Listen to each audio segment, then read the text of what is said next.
NutriCast.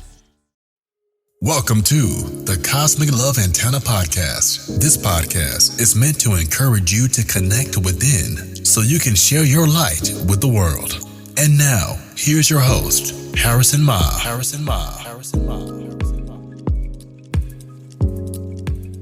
Welcome, beautiful souls, to the Cosmic Love Antenna. I'm many things today, but I'm really excited.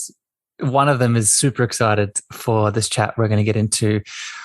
This conversation we're going to flow into today is with one of my favorite people in this world. And I'm feeling a combination of excitement, but also very nervous, a lot of things coming up. And usually when I have these kinds of chats, this feeling of things bubbling up is a sign of interesting elements that are going to flow through the conversation. So with that, I want to introduce this powerful soul that you're going to get to hear in a second here. And this is my friend, my colleague, my mentor in many ways, the beautiful Dr. Taggy. And Dr. Taggy is a naturopathic doctor. She's a spiritual healer, but she's a person and a soul that drifted into my world, over the last year, which feels funny to say it like that because it's felt like lifetimes.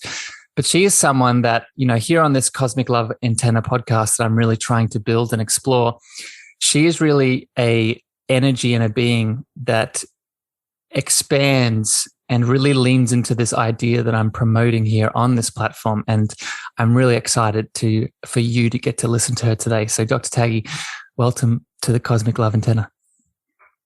Welcome. Thank you. Thank you for having me. Thank you for this beautiful introduction. I feel like I want to steal it. That's how I want to introduce myself for the rest of my life. It'll be a little tag in front of every room that you get into. Exactly. How fitting, Dr. Taggy Tag. Dr. Taggy, I want to start this chat by getting you to share a little bit about who you are and why you are here, not just on this podcast having a conversation with me, but also getting in a little bit deeply, because I know that, we spend a lot of time together speaking about these deep levels, and we could have many conversations going into many deep sort of tangents.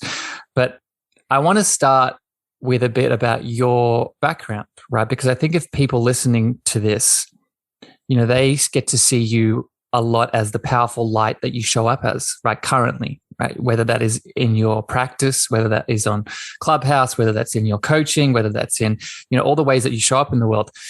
But where I want to get at is, where this light came from. So I want to pass it to you now to give us a bit of a background and who Dr. Taggy is, but more sort of succinctly, what are the sort of pivotal moments in your life that you feel have allowed you to share your love with the world so brightly right now? Thank you for this question. I think the thing that stuck with me the most in your question was where does light come from? And my answer, if I was talking to anyone, my answer would have been, well, you are the light. It's basically being able to have that reflection. You can never have a reflection of who you are without having light. If there is no light, there is no reflection. And I feel like that's I came as that light. We all came as that light. And my experience on planet Earth has been a reflection of that light. And there was moments that has pushed me to go more into the light when I want to hide and go, and pushed me to go into that beautiful shadow areas. And so a little bit about who I am. I think that you said, what is the things that have shaped you? And I think one of my most shaping moments, at least in my healing, was my own birth. So I had my mom would say that she would have a very traumatic birth with me. My birth was not an easy, quote unquote, birth. I always joked for a long time that I almost decided midway that I was like, oh, that was not a good idea. I don't want to be here. And I had to work through that. I think that was such, even as a child, we spoke about it so much that was almost shaped me, because I was like, why is this such a trauma? Because it was forcing me to look into it as well. And so I think that was a big because I started asking myself this question since a very young age, since the moment that I literally came into Earth. What am I doing here? And why am I here? Because apparently through that birth story, I didn't want to, and I shouldn't have. So that played a big role in the question that I asked myself as a little girl. Why I'm here? What am I doing here?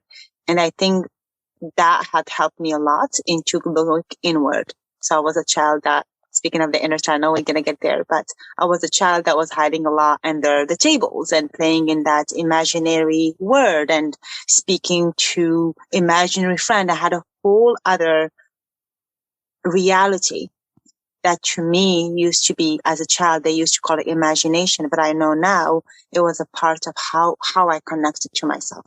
So that's a little bit about my childhood. But that all came together to lead me. If I'm going to talk about the professional part of this, it has created a part of empathy in me, I think, as a young child, because I was a little bit of that black sheep or the weird one.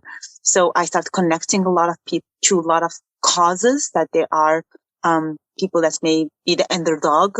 So a lot of my work, even with my parents, were a lot of humanitarian work. And even as a middle school child, I was friend with everyone. I always had that humanitarian pull to make sure there is fairness.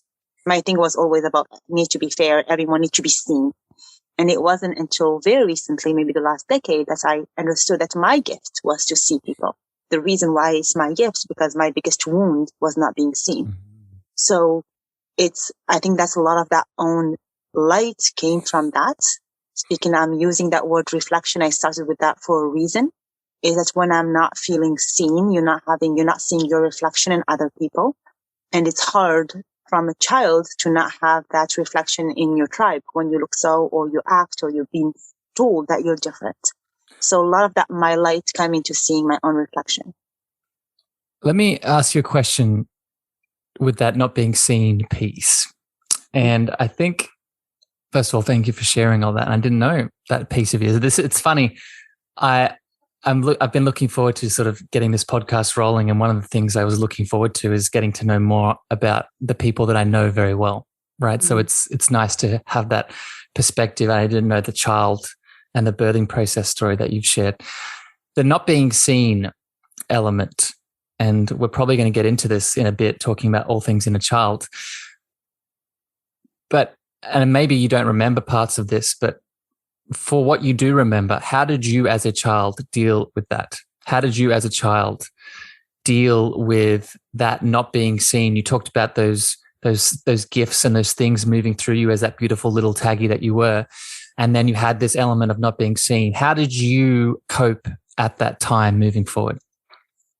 I'm going to give myself a label because people will be able to relate to that. I'm the middle child. So the poster child of middle children, because, middle kids feel like they're lost in the mix and they're not being seen. So I think it's a common wound. But in my case, I had two things. I either would hide, and I spoke about me hiding under tables and naps and like not doing my own little thing, like retrieving and being in dark places and all of those things that used to be my thing. My other thing was the other opposite. I was the entertainer. So when I tell my parents that I didn't feel seen, they're like, "Are you crazy?" I was a ballet dancer. Every single family gathering, I had to be the middle of the attention. I was really the entertainer. I spoke with everyone. I was overly social. So this is also part of when you're looking from the outside, being like, how could you not be seen? You modeled, you did, I was literally forward in almost everything that I've done. And that usually is also a sign of trying to compensate, of a void that you feel inside. So I didn't feel seen for who I was. So I was seen for who I am. So I had to create those different personas that I thought would get me that attention, either being the entertaining or being the silly goose or being even as a teenager, the psychologist of everyone, and being the therapist of everyone around me, because those are little masks and roles that I tapped into. And I clearly had a lot of them because I felt that was the only way that I could be seen. Because if I drop any of them, then it will confirm that belief system that I had inside of me, that they won't be able to see me for who I was. Having a few little dominoes just fall over in my head as I'm sort of relating my story to yours, and it's really interesting. And I want to ask this question, and then I want to shift into something else here, but I think this is really important, especially if someone is listening to this that have listened to us together speak a lot around the inner child. What was the moment where you saw this, right? So you gave the example of the dancer being the outward expression or the need and the desire to see me. What was the point? Was it a point? Was it I realize it, now I can make a shift? Or was it more of you maybe reached a point of the pain teacher coming in and it was sort of thrusted into your face? What did that realization look like for you? I think we're all lucky. I'm going to talk about soul contracts maybe in this room, maybe in your podcast, but we have soul contracts. And I think that was clearly a wound that I came with. So it was part of my lesson.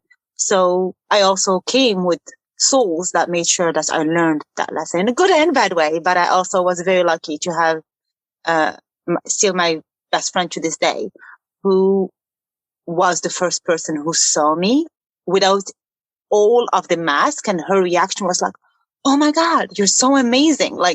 And I was like, "Wait a second." So her reaction to seeing me without mask, which I would have thought would be complete, I won't even, the word that comes to me is disgust, which is, I never even think of that, but the word of, who is she without all of those shine and all of those bling and whatever, the external aspect. And she had such a genuine, unconditional love to who I was at the core. And she genuinely, as a young girl, could not understand why I was hiding this. And I think that was the moment. I can almost remember it. It was a moment when I was like, I like this. I like this feeling. I was getting all of the attention that I wanted, but I was getting that genuine,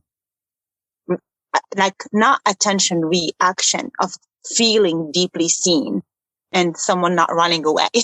So, I think that I know that it didn't click in my head. It didn't, it wasn't like transformative Mary Poppins moment. It took a few decades of creating a ripple effect, but I remember that moment very vividly, and I knew something at a cell level has changed then.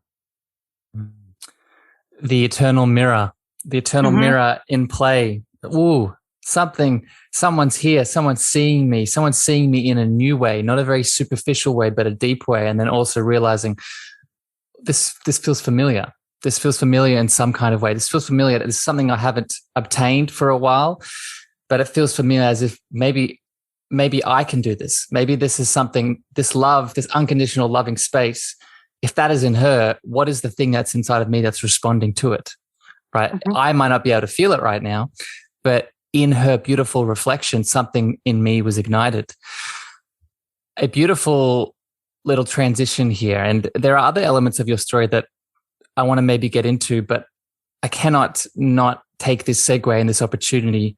A big part of this podcast, and I know I've shared this with you before, but just for people listening, the cosmic love antenna is the deep, foundational, unconditional loving space that we have inside of us that we then reflect outwards, right? With that little frequency of love goes out into the cosmos, so we can bring in all of the love, all of the abundance, all of the shifting, all of the healing that we deserve.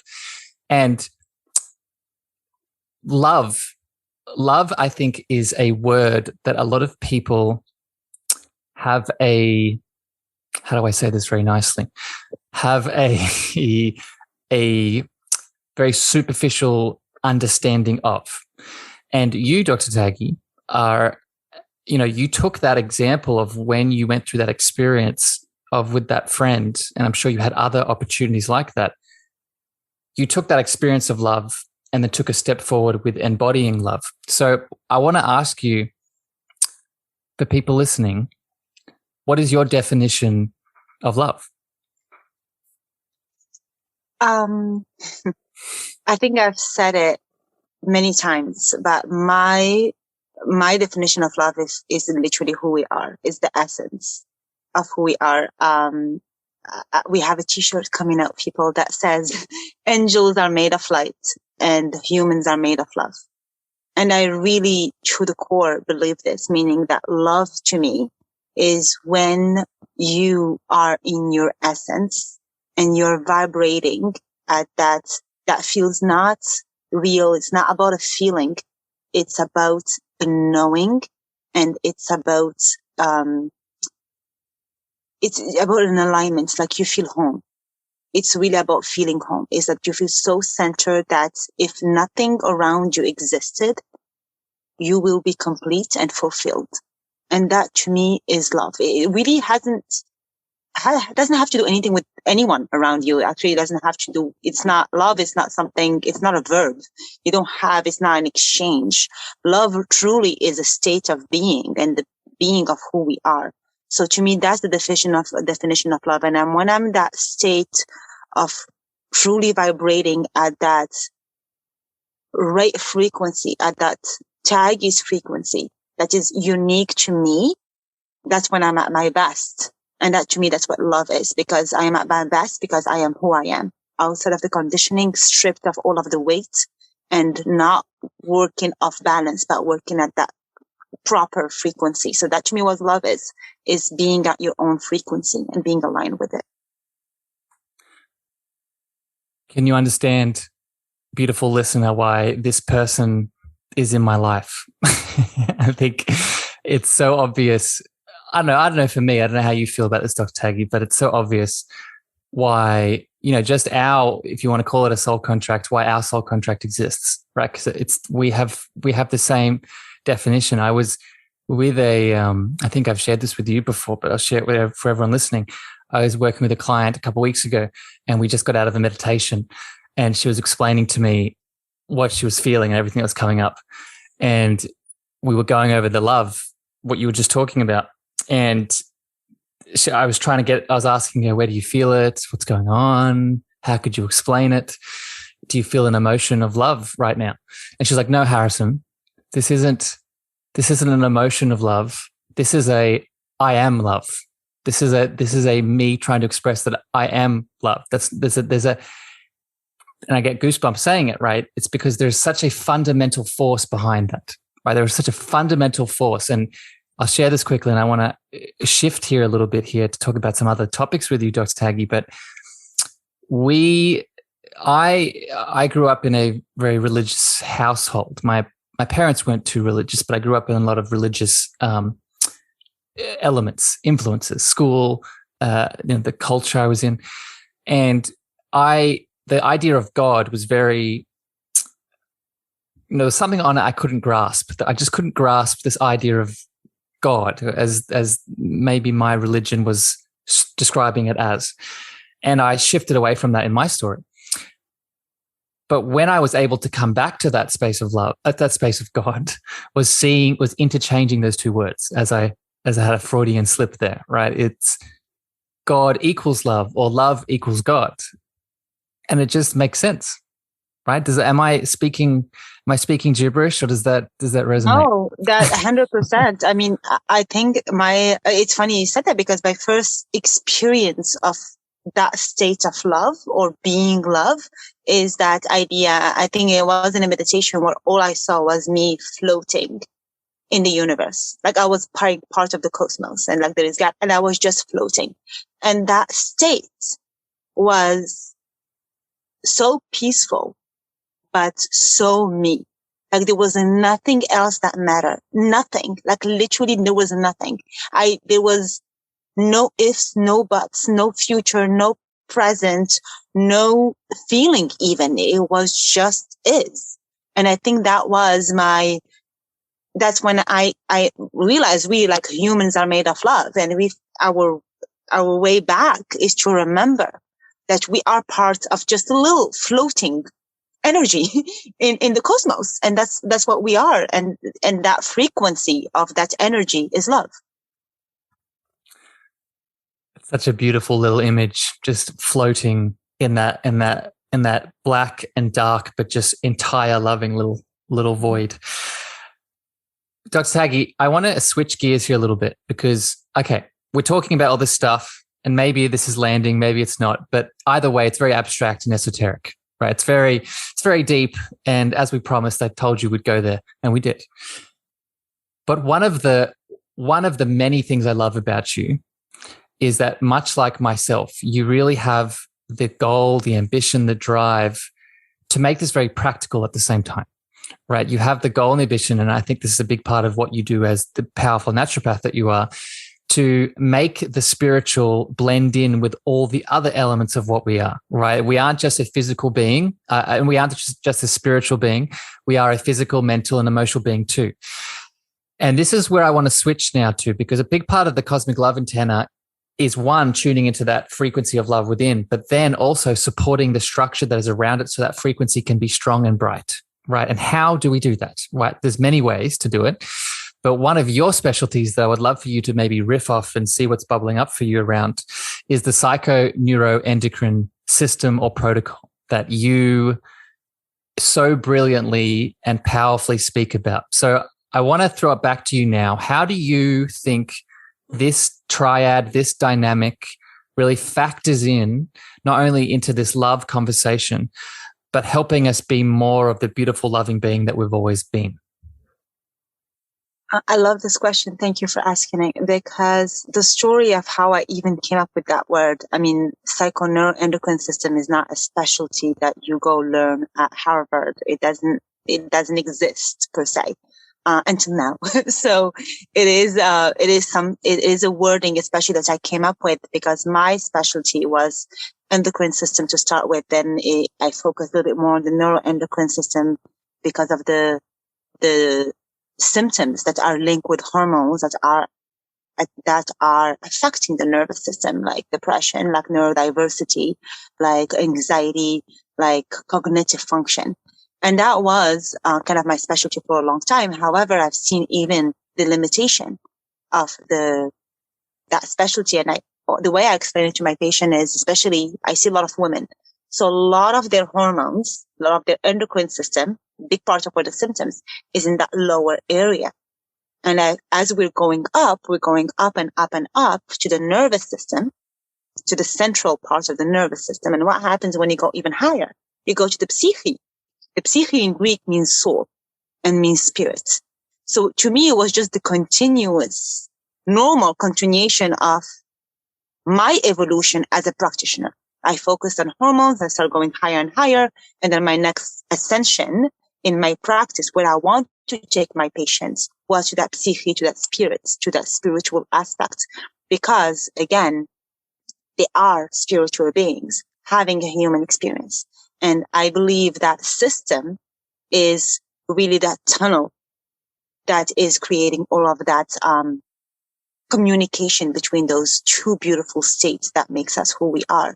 So that, to me, it came really as a normal evolution of this, and I've seen it in my practice. I've seen it in my own healing journey, that I could not ignore it. It was really just, I did not sit one day and was on my desk and I was like, oh, let me come up with something cool. It was really that evolution of my own journey, of my own patient, but also in my own spiritual awakening and my own connection to my higher self. So I want to thank you for going deep into that. And I want to bring now in another element that I wanted to chat to you about, because I think that sort of analysis and that progression that you've been through as a practitioner to teach this sort of thing makes a lot of sense. But now I want to make it even more practical for people. Like, how do we, so let's use the example of the hormones, right? What, in your opinion, what role do they play in, say, so we understand, and this is maybe something that people have heard me speak about a lot and you speak about, is that we are a spiritual being having a human experience. What role do the hormones play? And another element I'm going to bring in now, in your opinion, what role do the chakras play in putting all these little dots together, right? So the human being, the spiritual being, the hormones, and then you have this other framework that's seemingly isolated called the chakra system. How does all that play a role together? So I spoke about the word vessel at the beginning as a tunnel in between, in the center on purpose, because I knew we were going to touch on the chakras. because that's where the chakras are. And to me, what is hormones? Hormones is the physical manifestation of the energetic communication between the chakras. So if you take your chakras and you check how they communicate between each other, the physical manifestation of it is the hormones communicating between your physical body.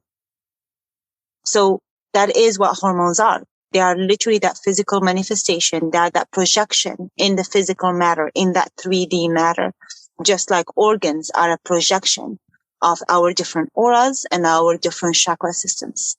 So they are just that. They are physical. I don't have a deeper. It's just that simple. No, yeah, and it doesn't need to be. Like, it needs to be simple, and that's how it should be. And you know, something, an element that I add to this to help maybe people make this even more simple, right, is that, you know, the hormones are the bridge between the emotional, mental, even spiritual realms and the physical manifestation of it, right? There's a reason, right, when you look at the chakra centers, there's a reason that most, if not all of them, also correspond to a hormonal gland, right? The thyroid on the throat, the adrenals on the lower two, right? The thymus, the pituitary, like that's not a coincidence, right? It's all set by design up that central column.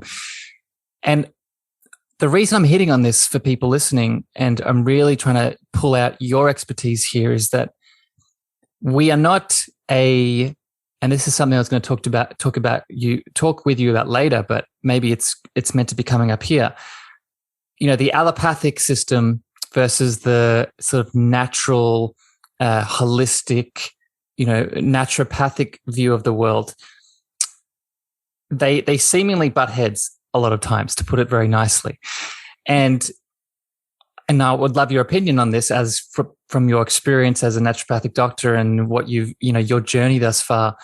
I think one of the ways that it butts heads is this idea that we are a mechanistic machine that has symptoms that need to be treated, versus we are a beautiful system of systems that dynamically work together across all spectrums. And the way that we do one thing is the way that we do all things, right? So what's your view on this from a naturopathic perspective? And, you know, maybe talk about this clash that we often see. I'm almost going to say there's three clashes, just because the naturopathic model, at least the recognized one, is still very physical based. The only difference is that it's using the body. So the allopathic methods seem to be very compartmentalized and very symptom based. So you come, you see where the symptom is located, you go to a specialist of that area, and that specialist of that area zooms even lower and sees what the next step is, the symptom, and you get something to remove the symptom. So it doesn't recognize the symptom. I think that's where we with naturopath and allopathic. It doesn't recognize the symptom as being your body feedback, as your body talking to you that there is something wrong. So in the naturopathic model, we look at symptoms as a way to dig deeper. We look at the symptom as the signal, the alarm signal, telling us there is something in this area. The other area where we butt heads in, when we look at it from a part of, I look at the body as a system. I was trained in a naturopathic school to look at every single thing as systemic. Even though my specialty is the neuroendocrine system, I'm still looking at everything systemically. I'm still looking at the kidneys. I'm still looking at the gut. I'm still looking at the blood. I'm still looking at the heart. Our answer almost to everything is related. When my patient asks, you think this is related to this? Is my ear ringing related to my kidney? Yes. The answer is probably yes. So this is from a naturopathic model. Then there is what I call holistic medicine, which is with maybe taking into consideration acupuncturism, spiritual healers and stuff like that. And that realm, which is naturopaths, sometimes fall into it, sometimes don't, depending on their practice and depending on how they choose to practice. The holistic model, I like people to listen about it from two things. Like holy is that spirit, is that recognition that there is a spirit in you. And that becomes honored. And depending on the field, Chinese medicine, acupuncturist, it could be called meridian lines. It could be like Qi, could be like, it should be called, Shakti, could be called healing energy, could be called spirit. But that's a little bit where I feel like there is, I was talking earlier about those evolution, and I feel like that's also part of that evolution, is that the only thing I'm going to say is that the allopathic method is called modern medicine for a reason. It's actually the newest, most recent form of practicing medicine. And I'm saying this because most of what have healed us, the practices, even in naturopathic method, even though we're presenting them in a modern way through supplements or through practical ways, they are all from ancient medicine. They're all from ancient methods, and anything from an ancient method has the wisdom of that trinity. And that trinity in this case is soul, mind, body. So even though I may be thinking naturopath that came out of Bastyr in the US that may think that he's doing straight up physical, if he's giving you St. John's wort or ashwagandha, there is an energy to that herb that is resonating with your energy. And that energy is something that even the practitioner or the doctor decides to ignore. Your body is not ignoring. Your spirit is seeing and sensing. And I wonder what is another name for that energy that is behind all of that is working at an all unconditional, omnipotent, omnipresent. You want to say it. You want to say it. You said with the word unconditional. I was like, you want to say it. I can hear people raising their hands. It's love. It's definitely love. So you can see. So that was beautiful, Dr. Taggy. Thank you for taking us on that beautiful explanation there, and that juxtaposition and the comparison and all of it. And and it's what I'm so excited about looking into the future, to be honest. And I want to be very clear here for people listening. Both Dr. Taggy and myself also share this view that this is not an or conversation. This is not a allopathic or naturopathic or that trinity type of model. This is I see when I look into the future, I know you hold this view too, Dr. Taggy, is I see a future where the integrative medicine, the allopathic model, where it is advancing in many different ways, can be brought into all of this, right? Because it will, right? That is that trinity. It has no, if God or love has its way, it doesn't, God says yes, right? So it's going to happen whether we have our opinions on it or not. And it's about, okay, what do I use right now for this moment to take a step forward? With that, I want to shift gears here now to another topic that is still related to everything we're talking about, but is also an area where both me and yourself speak a lot about. And I want to give a bit of context here. When I speak of the cosmic love antenna, right, the step one for me is really getting that frequency of love flowing back through us, right? Connecting back into our own deep sense of self-love so then we can expand outwards. And often one of the challenges we have to connect to our self-love is the ego and unconscious, subconscious realm, right? Where a lot of our traumas, for example, can cause shadow to be created, can cause a disconnect, can cause a limiting thought pattern to run its course, can cause, a protection mechanism from the ego mind to keep us safe, to keep us secure, but is sort of as a sort of side effect stopping us from expanding into our potential. And one of the ways that we can move through this challenge as a collective of things, in my opinion, is through inner child work, is through the inner child, both recognition and also the healing power that it has as an inner relationship. So Dr. Taggy, I'd love to get your opinion on this. Where do you feel, both in your practice and the things that you do as a naturopath and as a coach and as a healer, one, where do you feel the inner child plays a role? And two, where do you think the inner child is important around this relationship with our own inner love journey? So I see the inner child as being going back and forth between two different states. One of the states when we are in that trauma, when we come to see a practitioner, is when we are thinking about the wounded inner child. However, there is the wounded inner child and there is the nurtured inner child. And the beautiful part of this is that you have all of the tools to turn that wounded inner child into a nurtured inner child. And it's not an or conversation, like Harrison would say, is a wounded inner child that as you're nurturing it, it may still have some wounds, but as you're nurturing it, it's stepping more and more into the gifts of the soul. To me, the inner child nurtured is the gift of your soul.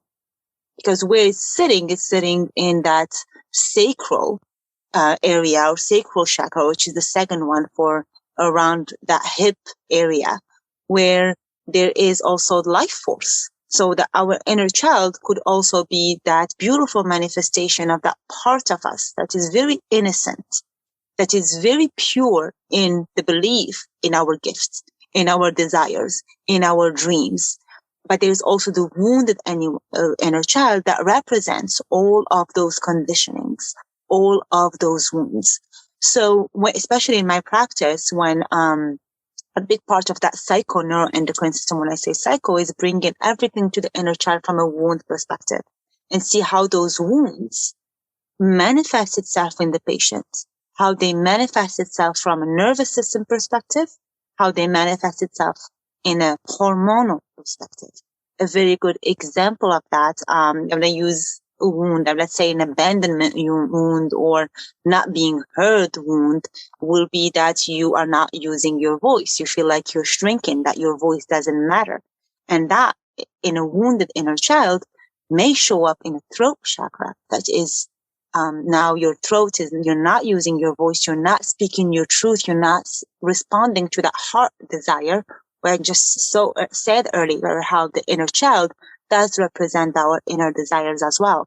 So when there is that repression, that's a wounded inner child, we're repressing all of this, that will show up in the nervous system as being nervous, having anxiety, having panic attacks, but it may also show up in the hormonal system as thyroid, hypothyroid, or into autoimmune diseases. So this is one of the things when I'm using the inner child, not just for the healing, the emotional healing process of being gratified that you're finally being heard, that you finally recognize that powerful voice that you are, but also how we can take it further to help heal the panic attacks, to help heal the anxiety, to help heal that thyroid, to help heal that adrenal fatigue and so forth. So that's a little bit where the inner child comes in my practice. Oh, I love it. We might have to do a podcast in the future where we just talk about the inner child, or just have an inner child session, because there's so many, you said so much in there, and there's a lot of things we could break down, but I'll put that on pause for the future. But I do want to hit on, two things that you said. And the first one is, I want to make it very clear what you were highlighting around the hormonal impact of the inner child. What does this remind us of? What were we just talking about before with the Psycho-NeuroEndocrine system and the things that you sort of practice, right? Is that the hormones are the bridge, right? They're the bridge between the emotional, spiritual, and the physical, and the inner child often really walks playfully across that bridge, right? It allows, right, through the expression of the hormones, through the expression of the throat, that, one of the things that I teach is that one of the core childhood needs is the opportunity to grieve and grow, right? And if we were not given that need, ideally through that throat chakra, right, to speak the words, to speak our feelings, to cry, to evoke, right, emotion, which is energy in motion, does not just disappear, right? That grief that wanted to come up and out, now for whatever reason, based off external elements, usually that you are not able to express it, where do you think it's going to go? Where do you think it's going to hold that tension? Well, one of the first places, like you said, is in that thyroid center, right? And look at what's happening. How is your body speaking to you that needs your attention, right? What does that thyroid, what is that hypothyroidism, what is it trying to give you here? What is it trying to give you the opportunity to expand into? Which leads me into another potential rabbit hole, and I'll test you, see if you can not go too deep. But either way, I love you. This is, this idea of, I'm very happy that you said that the inner child is an expression of our higher self, right? It's an expression, it's a part of that true self, the soulful self. However, when the inner child becomes wounded, it often takes place in that ego side, right? So it spends time in both. We've talked about this in the past in terms of the spiritual awakening journey. And if you're listening to this conversation with me and Dr. Taggy, there is probably a high chance that you're either a very spiritual person or you're wanting to be a very spiritual person. And with that said, you've probably run into this, I would call it a limiting belief that the ego is something that needs to be destroyed, needs to be killed, needs to be transcended and put in the corner as a bad thing. Dr. Taggy, in your opinion, right, and I sort of just set it up there with the whole inner child element, why do you think that is a challenging, unhealthy sort of mindset to embody? Well, because I think your ego is your best friend. It's that very loving best friend that has a little bit of anxiety. So that is your best friend that wants your best thing for you and is trying to protect you, but is dealing from a post-traumatic stress part. So imagine that friend of yours who doesn't get out much, who knows the world from a very limiting thing and doesn't see your growth. And is trying still to protect you from things that they have known that may have harmed you when you were 5 or 3 or 12 or whatever. And that best friend is really trying from the core, from the bottom of their heart to protect you. But that's all they are doing, just trying to protect you. They don't want you to grow. They don't want you to leave the house. They don't want you to experience anything because they're trying to keep you alive. So that ego, you cannot hate on some part of you that is full-time job is trying to keep you alive. However, you did not come from whatever heaven you fell from to come into planet Earth to just breathe. And that's it. You came to grow. You came to have a mission and you came to learn lessons. The ego may get you a little bit stuck in that fear zone. The idea is to protect you, but it becomes slave to its own fear. And its full-time job is to think of the worst case scenario and how to dodge it. And that's not a way to thrive. And that's not a way to live. That's a way to try to survive. But you're not anymore in that danger. You're not anymore 3 years old. You're not anymore in vitro. You're not anymore from a past life memory that you're in danger.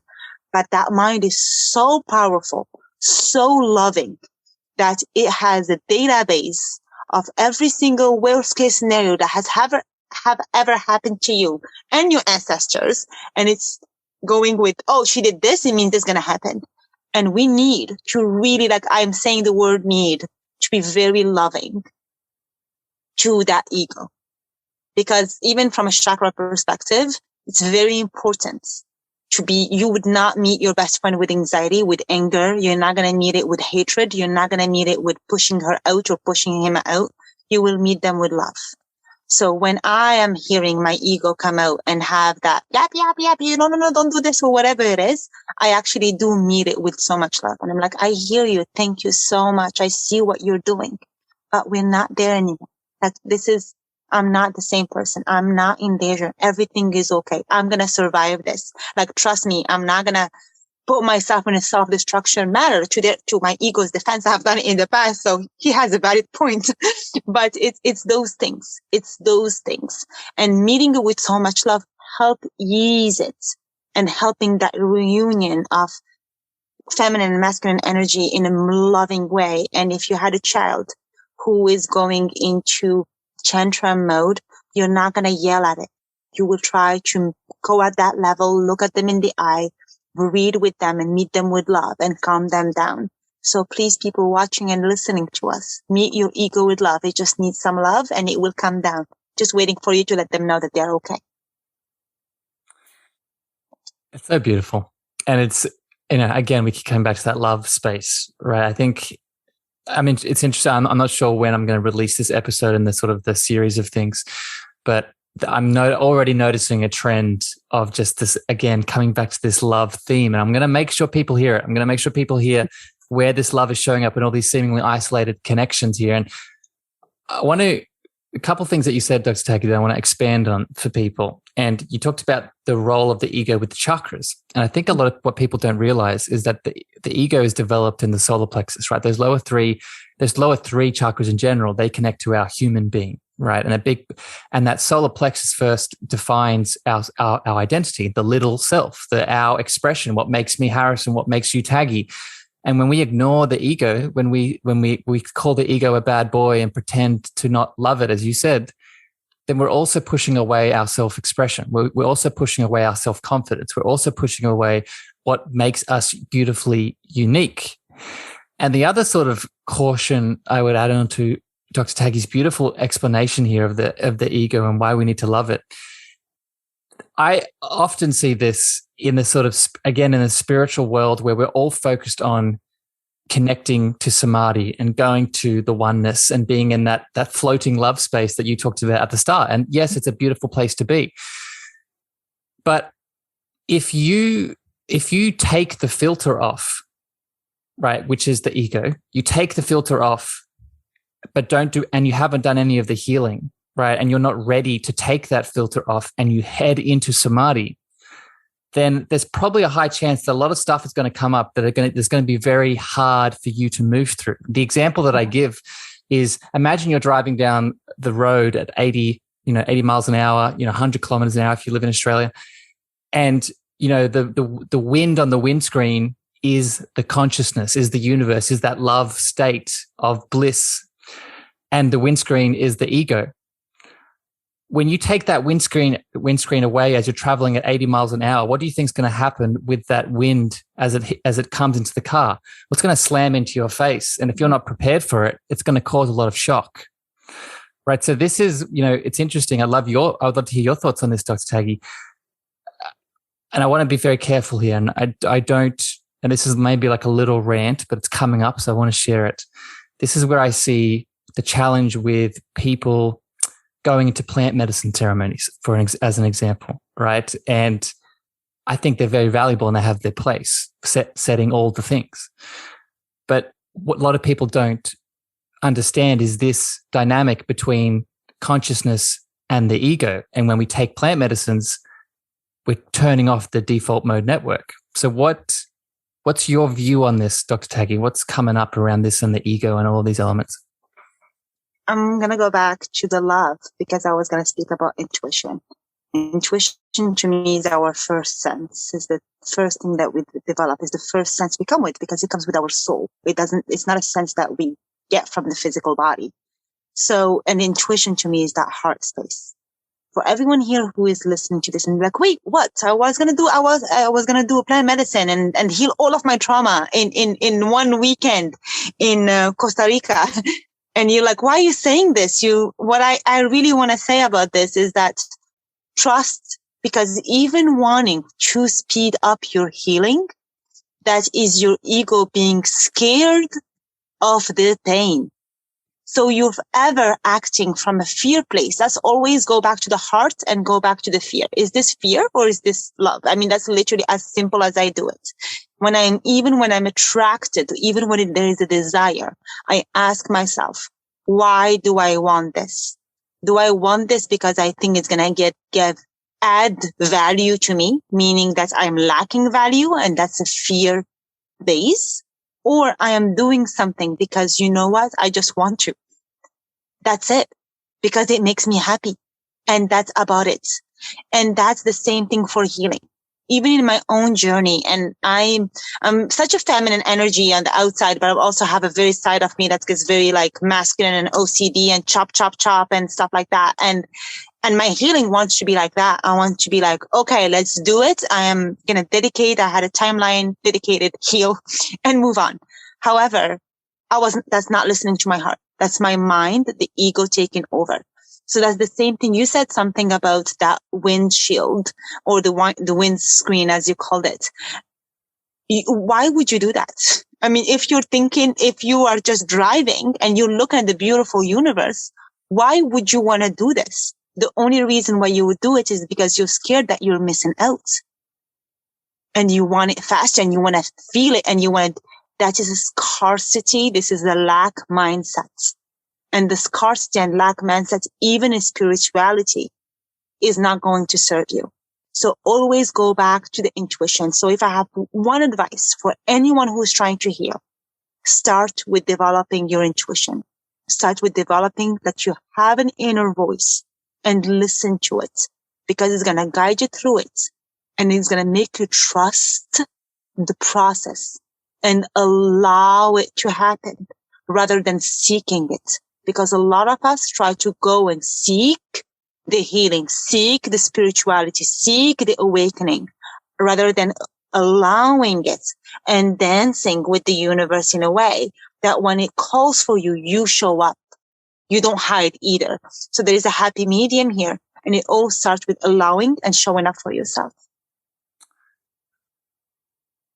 My friend, we could talk for hours, but I want to close it here because I want to be mindful of your energy, and I think that's a beautiful way to sort of wrap this up. I did want to talk about a few other things, but I'm already thinking let's do another episode if you feel called, and we can talk about. I wanted to bring up sexual healing and sexual energy, which I know is another passion of yours that you speak so beautifully about, and the inner child element is also something we could weave into that, how they connect, how they all flows together.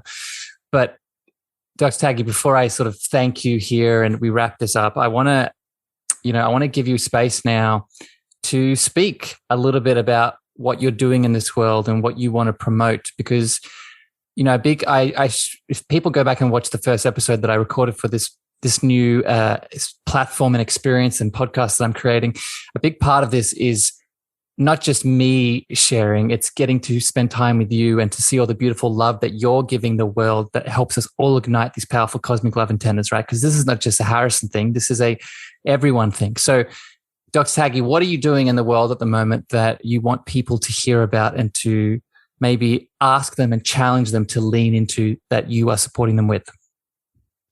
So I used that little analogy at the very beginning about that my gift is to see in people. And I was called once a lighthouse. The lighthouse, when basically you're just your lighthouse, you show the direction. People who are aligned with that direction will come to it. So a lot of what I do is shed that light so you can be on your path. And the main three ways that I do this is clearly in my naturopathic practice. Another way that I get to do with my beautiful friend that's just happened to be here is Harrison, is you, Harrison. And we do a self-love activation when we help healers connect and see that love and see that light back to self-love. And we are just that, at least talk for myself, that projector of putting that light, because that's when you can see your reflection. I used that analogy in the beginning that there is no mirror, there is no reflection, there is no shadow without the light. And so that's when I come in as that beautiful light so you can see yourself. And then when you know yourself and connect to yourself, you don't need the lights because you know it's there. You have that sense of knowing. Another way that I do this as well is through the Goddess Health Activation, which is a female tribe. And it's a female gathering of remembering that wisdom, that healing that is stored in the feminine body and in that wound. And it's a female circle, but it's not about feminine energy. It's about that reunion and marriage and reconciliation of that feminine energy and that masculine energy. Because we talk a lot about the feminine energy and how we're shifting, but we don't want to fall back into what we did for 2000 years when there was a separation between those two energies. Both of those energies are wounded, and I see it in my practice. I see it in female's body mainly and man's body, how that feminine masculine wounds. And I'm hoping with a little bit of light and a lot of love, I can help people reunite that physical body and remarriage their physical body with their spiritual body, but also that feminine energy with their masculine energy.